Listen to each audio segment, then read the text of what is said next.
Hi guys, I'm Mike. And I'm Stephen. And we're Indy Fanatics. And welcome to the channel.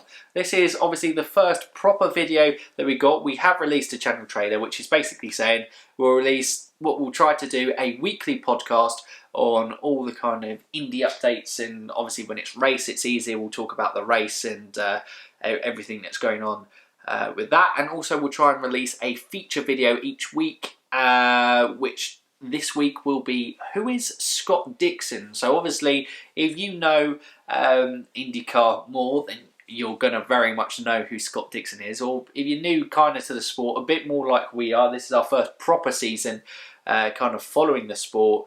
It might be interesting to see that, or it might just be interesting to have a recap on his career today. Yeah. But check that out. But today what we're going to be doing is just a kind of podcast talking about, well, obviously we've had another double header in 2020, which is very unusual for IndyCar, but just relentlessly trying to get races. Only 4 rounds to go now, I believe. A double, or three actually, isn't rounds, it? yeah. One double header at the Harvest Festival, and then finishing off the season at St. Petersburg. Yep. On that, but yes. So, well, I suppose first off, Stephen, what did you make of the races this weekend? First race was great. I thought lots of action, lots of overtakes. I know Will Power basically bossed it from pole. He didn't get unlucky, as he has done a lot this season. Played it safe all the way. Well, I say play it safe. They didn't take any risks. He just went for it. And he finished like 10 seconds ahead of Newgarden. What was Will Power's post-race comment was literally like, today we just decided we're just going to floor it. We're just going to go for it. It's like, a lot of this season we've been managing tyres or meeting fuel targets. But this race we just went for it. And it worked. Maybe Will Power should just go for it more. It was his 60th pole? 60th which pole. Which is a record. Not a record, but I believe he is only 7 behind Mario Andretti, who I think is the highest pole sitter in IndyCar history. There we go. We should probably check that out before that. Someone can let us know in the comments down below. Oh, Stephen might look it up while we're in there, but I'm pretty sure that's there. And it was his 38th career win, I'm pretty sure as well, which obviously moves him up in... Scott Dixon has 52 in his name. Will Power has 38. So 12 wins away from Scott Dixon. A very accomplished and good driver. And it was strange. He was the last out of Team Penske's drivers to win a race this season. And it felt like a massive relief for Will Power in race 1, didn't it? But he bossed it. But the overtaking action was great throughout. Yeah, it was a great race. Lots of dives. It was obviously the Mid-Ohio race is a very physical track for the drivers. Everyone kept getting the commentary of this is the one everyone trains for, and the drivers after the race all seemed very exhausted after race 1. Yeah, thinking it's another early start in the morning to do a whole another race in qualifying. Yeah, that was probably the only point in Will Power's post-race interview that his level seemed to drop at the prospect of thinking, I've got to do another qualifying session. And then Joseph Newgarden again, was, I think in his, was like, oh no, oh God. Because it was a Penske 1-2, wasn't it? Penske 1-2. And Alex Rossi rounding off that podium. But probably next standout performer, it was a great race for Will Power in race 1. But Rinus VeeKay, he's leading the rookie championship for the rookie of the year. Yep. But just ahead of Palou, isn't it? Yep. He is, and he would have got big points this weekend in a swing, wouldn't he? Because Palou didn't finish the race because of contact with his teammate, unfortunately, Ferrucci. But we'll get on to that in race 2. But yeah, Rinus VeeKay just... From where he was in the first race in Texas at Genesis, wasn't it? On the oval race, taking out, funnily enough, Palou, just getting it wrong. He's rapidly improved and has had some really impressive performances throughout this year. And I think the way that he was going wheel to wheel in action with guys, I thought again was a very impressive performance from him. Yeah, very good. Yeah, he was looking very strong. And talking about that action, lots of overtaking, he was one of the guys doing it. His move on Colton Herta, wasn't it? As they both approached, I'm not sure whether it was Connor Daly, it was someone who was in the middle. And basically, Colton was worrying about defending it was the lunge on the outside. Renus went on the outside, and that was the move of the weekend for me. That was blinding. Yeah, I'm trying to picture the guy. I can't picture him. I can't. Yeah. Might have been Charlie Kimball, something like that, but I have no idea. I remember a green-ish sort of car, but yeah, no idea certainly on that front. But yeah, really good from him, and wow, Scott Dixon obviously leading the championship comfortably. Was a rare lost about 25 points across the weekend, wasn't it? Something around there. Something around that mark, because he did have a very good recovery drive in the second race. But yeah, first race didn't go. I'm trying to think. Well, he did well. It was his qualifying that let him down. He finished P10 in the end, didn't he? Yeah, yes. And after starting P17, and I think it was a last lap overtake. Yes, it was. Yeah. Yeah, for that might have been Connor Daly just dropping back, because there were several people getting past him that last lap. But yeah, Scotty Dixon was, well, I think a lot of people were saying this is the most aggressive they've seen Scott Dixon drive in years, in terms of, because, well, he's desperate. Sixth title. Yeah. You know, opportunities like that doesn't come along very often. He's in a brilliant, position with 3 races to go. Only kind of I can see DNFs or really bad races with problems stopping him or swinging it through. But I think he knew that, and he didn't have the best weekends, but damage limitation definitely came across. Yeah, obviously in the second race, he had that driver mistake, unforced error, where he's just touched the grass and sent it spinning, and sent it spinning again. That was probably the most interesting part of race 2. I know we're kind of switching between the two freely, because we saw it at the end of race 1. There were heavy kind of clouds, weren't there? And it did actually start raining after the race. And if that had happened, it would have caused a dramatic end, and willpower would have gone, that's just my luck again. Yep. But it rained heavily, I think, and in the morning. So that very muddy. Yeah, we saw anything off track. Willpower in qualifying, when he was battling Joseph Newgarden for the lead in qualifying, touched the grass and spun out. And that was his qualifying. Yeah, we saw quite a few drivers fall foul to the muddy patches of Mid-Ohio. Yeah, it certainly, we needed that to liven up, because I think, well, we'll come on to it, I think a lot of the drives in race 2 were exhausted drives. They had an excited and aggressive start, but after that it was there. Although one man, he's talking about Scott Dixon leading the championship in his first full season, obviously your favourite driver, Pato O'Ward, another pretty impressive weekend for Pato. Not obviously the previous doubleheader we had in the ovals had a brilliant kind of third and second place on those podium positions for him, but they just couldn't get qualifying together. Obviously, red flagged the second race, which I started P21. But yeah, like Scott Dixon, like VK, Power was one of the ones making the moves throughout most of the race, and finished P9 in the second race. And where did he end up in the first race?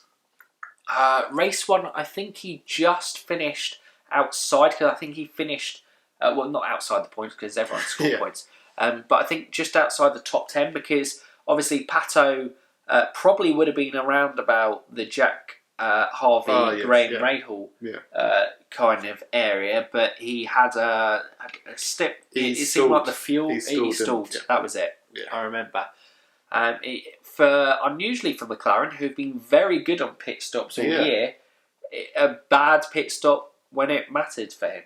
Yeah, it was two dodgy ones over the weekend, wasn't it? Because I sure he had a bit of a moment in the second race. Yeah, I think I seem to remember an image of the fuel line not working. Yeah, so maybe it was fuel second race stalled the first race. Yeah. There we go. But Pato, making moves. But overall, a bit disappointed for McLaren. And I think for Askew as well, who was in the running for the Rookie of the Year title, is now dropped quite far behind Palou and Palou and VK. I'm trying to think of the other rookie. But yeah.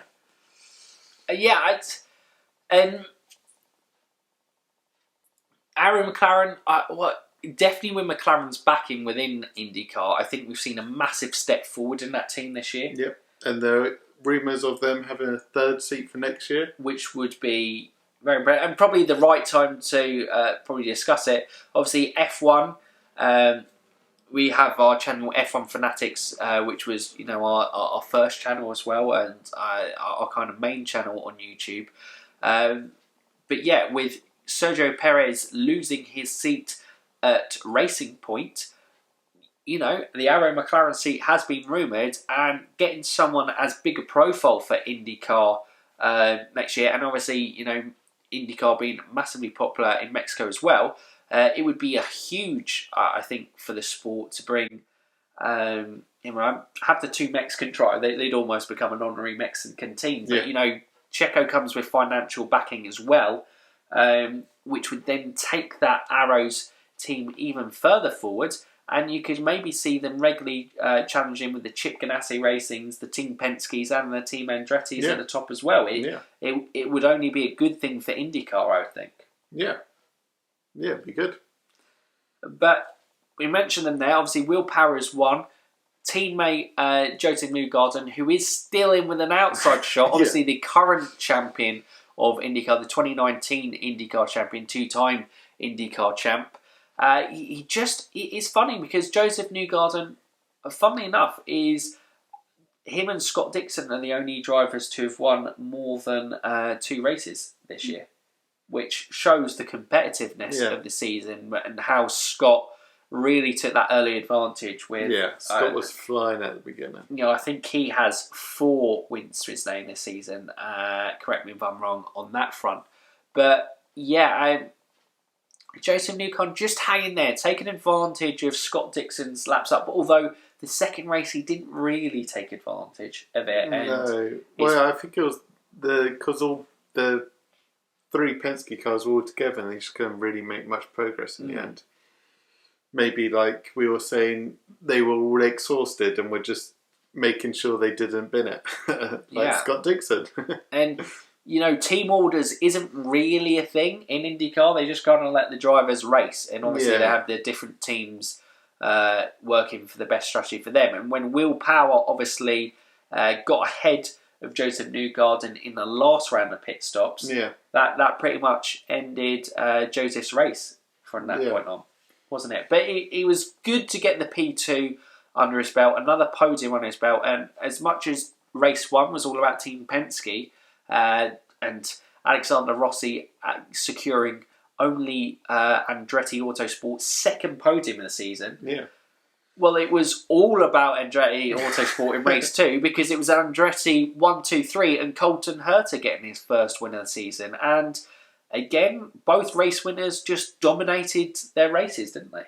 Yeah. Rossi and Hunter-Raey stayed with Herta a bit more than Joseph did to Will. I think it's fair to say I think the gap was only about 2 seconds with Herta for most of the race anyway. Dominant from Herta. 3rd race win. He got 2 in his rookie season. Maybe he'll get 2 again this year. He's got 3 more opportunities. He does, and I think he does favour the road courses rather than the ovals. So it would favour Colton going on, and obviously his first proper season with Andretti this year as well. It's kind of getting used to the team, getting used to those engineers, and driving him forwards. It's ending. He's been very consistent all year, to be fair. I think he's still top 5.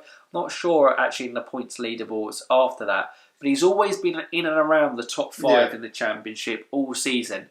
And, this is the first time he's been on the podium. Yeah. It just shows how consistent he's been in relentlessly finishing inside that top 10. Yeah, a massive result for the whole team as well, Team Andretti.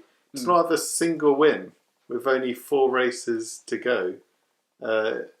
Andretti obviously are a huge team and it's just a bit unheard of, really. To only have 2 podiums. But yeah, they finally showed up with a 1, 2, 3. And Ryan Hunter-Raey obviously getting a podium in a while. He's had a few unlucky races this year. Yeah, him and Will Power have just had those seasons where, and Alex Rossi. Yeah, Rossi. Definitely. Rossi massively up there, most had a hugely unlucky season, and he'll be happy just to kind of, getting a P2 and a P3 from the race weekend was very good for Alex, and a great save actually as well. He probably had one of the saves of the weekends where he just clips the outside. And in classic Rossi fashion, just made sure he didn't lose it. As obviously we saw Scott and Marco Andretti lose it earlier on in the race. But yeah, you could see the relief when they interviewed Michael post race. The relief on his face was literally like, "Whew, yeah, nice to get that one off. We got to win. We got to win. At least we're not going to have a winless year." Yeah. But I suppose 2020 has been such a weird season because our cancellations, obviously this Mid-Ohio round was meant to be before the Indy 500 but was postponed and then just last minute kind of put on. Yeah, no one was expecting it and then all of a sudden it was on. Yeah, COVID has just kind of absolutely torn this Indy calendar apart, and yeah, they've done well. Obviously, I think we're going to end the season with 14 races. I believe it is, which again, it's not bad for IndyCar, and they've had fans at races as well. So that's been positive because motorsport and all sport is. You want the fans there to experience the great and big moments as well. And the Indy 500, we were saying, obviously, from having a mainly F1 background. But loving IndyCar as well. We actually haven't noticed the loss of fans at F1 as much as the Indy 500 was huge. Yeah. I thought that really felt so empty. Yeah, but that's because at the ovals you have those big grandstands, and so it is a massive kind of seeing it. Not the case, but. Yeah, I suppose race 1, like we said, was definitely the better out of the 2 races, and it's probably a good point to discuss. The double headers, I know Bobby Rahal was saying that he's not a fan of these double headers, and I think the double headers, we've had some great races, like both Road America races were great. Yeah. But I think, like you said, it's a very physically demanding track, and it really felt like in race 2 that after some explosive start, the first half of the race had some tense moments. Certainly, like the Scott Dixon spin. I suppose we still got to talk about the Ferrucci incident, and obviously Marco Andretti. Literally, the Marco Andretti was so funny. We were sitting here watching the race, and it was the onboard of Alexander Rossi, and I was like going because obviously Sato and Andretti had stayed out under the kind of caution. And we were like, I was just like going, well, at least Marco's had better luck with managing his tyres today. Spin off track. Literally, as I said that, he shot and careered off track. I was like, so many Marco fans out there, you got this guy to blame. Sorry, I've jinxed him. Absolutely jinxed Marco. I do apologise for that. But yeah, this is probably a track where they shouldn't look at doing a double header again. I mean, obviously we're hoping for not to have another season like this that's been kind of affected so much globally by the COVID-19 pandemic. Like the whole world's obviously been affected. Hopefully, next season we get a normal IndyCar season back on it. But yeah, double headers. Obviously, this is the most double headers there's ever been in an IndyCar season. It has really worked at stages, and I think the ovals definitely you can get away with. I think doing it, but This track, I think it was just probably a double header. It was the first time I properly noticed it, that they're just it's a bit of a, when your race one's here and then race two's here, it's like, yeah, maybe it's the double header. Maybe they shouldn't do this again. Yeah, it was. But they're just trying to get as many races in, and yeah, fair enough. They've tried it, but maybe they should learn from it and scrap the double header at Mid-Ohio. And we shouldn't complain too much, because at the end of the day, it's racing for us, and there were still good moments from it. Obviously, Pato and Scotty provided the main action in that race because they had stuff on the line. Pato, wants to finish as high up as possible in his first full season in IndyCar after, poor qualifying for that second race. And Scott Dixon, after that spin, well, he's got his 6th championship to worry about. So he just wants to make sure that he gets the job done as early as possible, and he massively damaged limitations in race 2. Yeah. Certainly on that front. But we said we should talk about it. Ferrucci. Interesting incident. He hasn't got the best reputation. No. Yes, so basically into corner 1, Herta's pushed him a bit wide. Ferrucci's gone off the track, and then there's just... You can't really slow down too much because of the muddy grass. It was another victim of that, but he's just put his car straight back onto the track and clipped Palou, who's then clipped Rosenqvist, I believe was the knock-on effect. Yeah, and Rosenqvist is very unlucky because he was the best out of the Chip Ganassi runners all weekend, I thought. Certainly for consistent, and yeah, unlucky for him that obviously he won Road America, the second race road, so he obviously likes the road circuits. Well, yeah, obviously coming from Europe as well. He was the 2019 Rookie of the Year, beating Colton Herta from that point. And, Chip Ganassi very rarely goes for rookie talents. And Rosenqvist was there. We know the quality of Felix, and he's definitely a top talent within IndyCar. But yeah, it hasn't quite worked out for him probably as much as he would have hoped this season. No, he's been in that pack of a bit unfortunate drivers. Results not really going his way. But he is a race winner, so he can't complain too much. No, back in your box, Rosenqvist. Certainly can't. But back to the Ferrucci incident. I think Colton was probably on that verge of line of being too aggressive, because I think they used the highlight of going through. I think Pagano maybe made a move. Someone made a move on Pagano and he allowed room. I can't remember who it was. It might have been Rossi. Because I can't remember. I can't remember that. You'll let us know in the comments down below. But yeah, there was a similar incident lower down the pack, and you have to allow a bit more room turn 1. But it's for a race lead, and you've got to fight tooth and nail for this stuff. And I don't think there was necessarily, as much as Ferrucci has a bad reputation, especially over here in Europe with how his F2 career ended. And he was bouncing. We saw how kind of slick that grass was. He did well not to spin it. Yeah. Essentially. And I think as it was bouncing, he probably didn't have the greatest control on steering. And it was so unfortunate because it was, the team's best qualifying result of the season, because Palou was so far up as well. Ferrucci was obviously P2 in it. And yeah, it was a shame that they weren't able to capitalise. And maybe that would have made it a little bit more of an exciting race, because clearly they had, it would be interesting to see whether their race pace matched their qualifying pace. Yeah, because we didn't really see Ferrucci come. He was basically stuck at the back. Yeah, I imagine he would have suffered some sort of damage because he was hard over the grass. And, I think he got a rear puncture.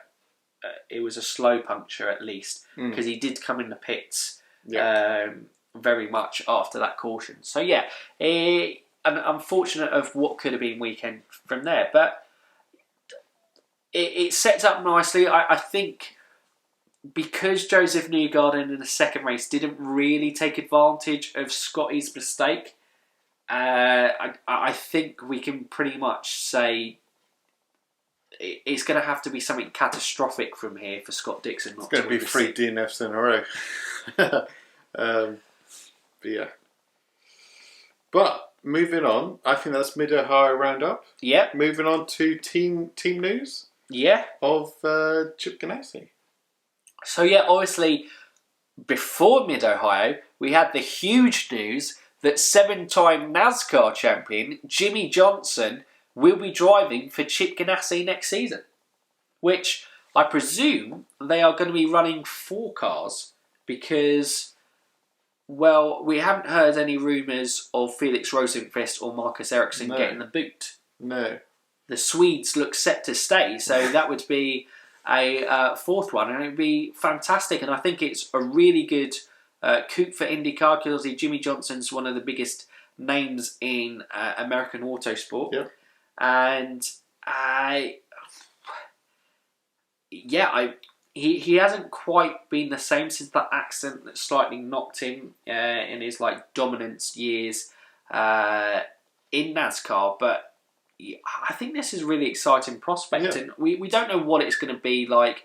He might be past his best. It might not be the best Jimmie Johnson, but be a 6-time versus a 7-time. But I'm excited to see what it's going to be like. Yeah. I think 2 champions. Yeah. In Scott Dixon and Jimmie Johnson going at it at the same team. Yeah. And certainly feels like a very strong lineup for Chip Ganassi going into the 2021 season. And they were saying on commentary, actually, that,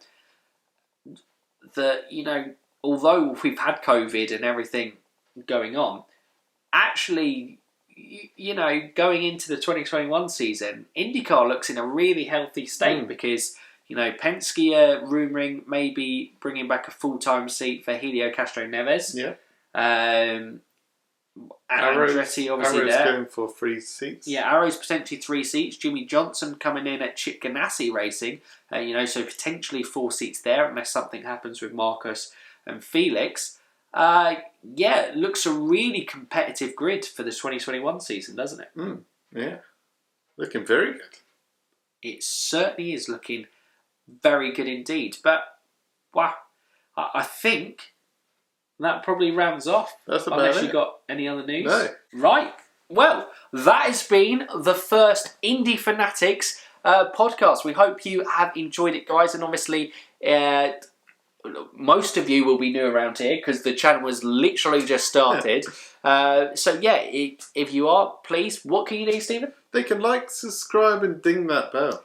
You can, guys. We hope you've enjoyed the show today. Let us know. Obviously, we are new into this, but we hope it's a great platform for Indy fans on YouTube to kind of debate and discuss things about races. And obviously, we're learning along the way. So if you're new to IndyCar as well, you might want to learn and come on the journey with us. And like we said, coming out on Friday, there will be our feature video of who is Scott Dixon as he looks to be on the cusp of his 6th Indy Championship. But that's it from us today. So for now, you Indy fans, keep racing.